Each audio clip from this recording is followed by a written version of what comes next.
আসসালামু আলাইকুম everyone, welcome back to my channel. আজকে আমি নারকেলের একটা পুলি পিঠা রেসিপি শেয়ার করব, তবে একটু ভিন্ন স্টাইলে। সবসময় একঘেয়েমি ভাজা পুলি পিঠা না খেয়ে একটু ভিন্নভাবে যদি তৈরি করা যায় তাহলে দেখতেও সুন্দর দেখা যায় আর খেতেও কিন্তু খুব ভালো লাগে। ভিডিওটা শুরু করার আগে একটা রিকোয়েস্ট করছি, যদি আমার রেসিপিগুলো আপনাদের কাছে একটু ভালো লেগে থাকে তাহলে প্লিজ চ্যানেলটাকে সাবস্ক্রাইব করে পাশে থাকা বেল আইকনটা অন করে দিবেন।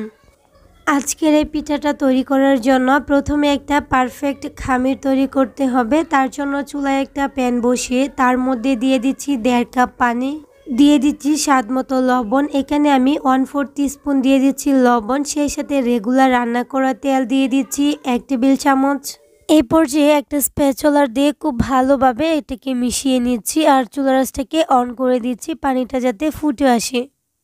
পানিটা দেখেন ফুটে উঠছে, বলক চলে আসছে। এই পর্যায়ে দিয়ে দিব আমি আটা দিয়ে তৈরি করব, চাইলে ময়দা অথবা চালের গুঁড়ি দিয়েও তৈরি করা যায়। আমি এখানে 1 কাপের থেকে একটু বেশি আটা দিয়েছি। তারপর খুব ভালোভাবে এটাকে নেড়ে চেড়ে একটা ডো তৈরি করে নিব। আর এই পর্যায়ে এসে চুলার আঁচটাকে মিডিয়াম টু লোতে রেখে দিব। খামিরটা যখন খুব সুন্দরভাবে মেশানো হয়ে যাবে তখন কিন্তু চুলার আঁচটাকে অফ করে দিতে হবে, না হলে কিন্তু নিচ থেকে পুড়ে যাবে।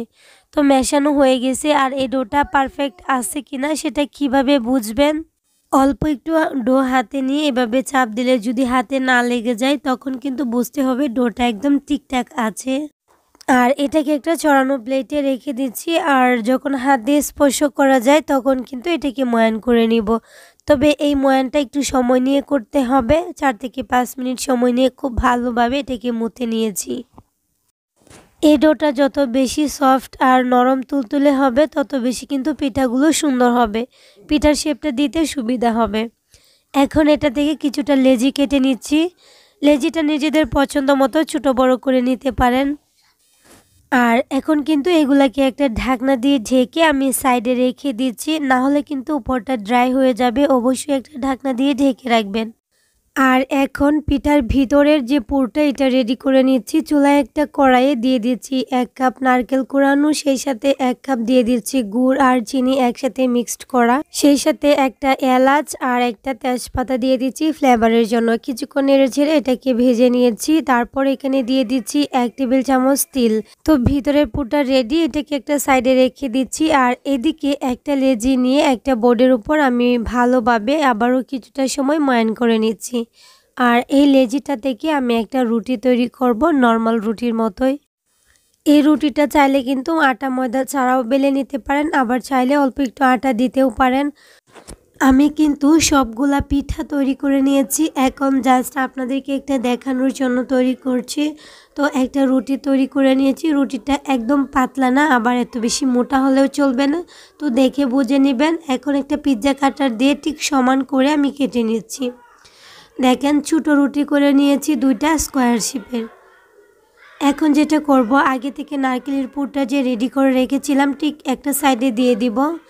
নারকেলের পুরটা কিন্তু এত বেশি দেওয়া যাবে না, আমি অনেকগুলো পিঠার মধ্যে একটু বেশি দিতে চাইছি যার জন্য পিঠাগুলো ফেটে গেছে। তো মিডিয়াম দিবেন, এত বেশি না আবার একদম কমও না। তারপর খুব সুন্দরভাবে সিল করে দিবেন। তো আমি একটু কেটে আবার সমান করে নিচ্ছি দেখার সৌন্দর্যের জন্য।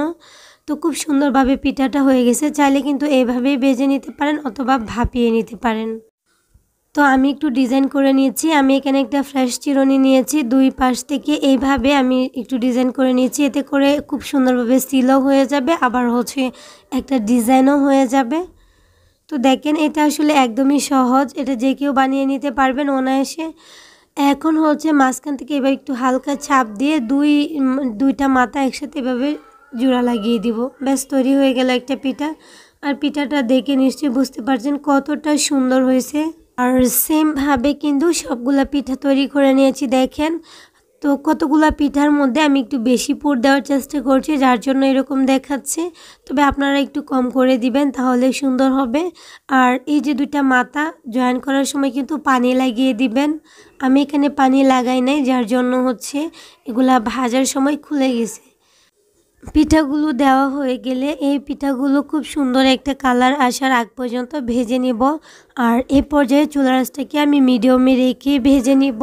সেই সাথে আপনাদেরকে আবারও একটা রিকোয়েস্ট করব, যারা আমার চ্যানেলে আজকে নতুন আছেন, যদি আমার রেসিপিগুলো আপনাদের কাছে একটু ভালো লেগে থাকে তাহলে প্লিজ চ্যানেলটাকে সাবস্ক্রাইব করে পাশে থাকা বেল আইকনটা অন করে দিবেন। আর যারা যারা অলরেডি এই কাজটা করেছেন তাদেরকে অসংখ্য ধন্যবাদ। তো দেখেন সবগুলো পিঠা খুব সুন্দরভাবেই ভাজা হয়েছে, কিন্তু এই যে দুইটা মাথা একসাথে জয়েন দিয়েছি ওটা খুলে গেছে অনেকগুলার। আর বেশি পুর দেওয়ার কারণে কিন্তু ভিতর থেকে পুরটা ফেটে বের হয়ে গেছে। তো আপনারা অল্প পুর দেওয়ার চেষ্টা করবেন,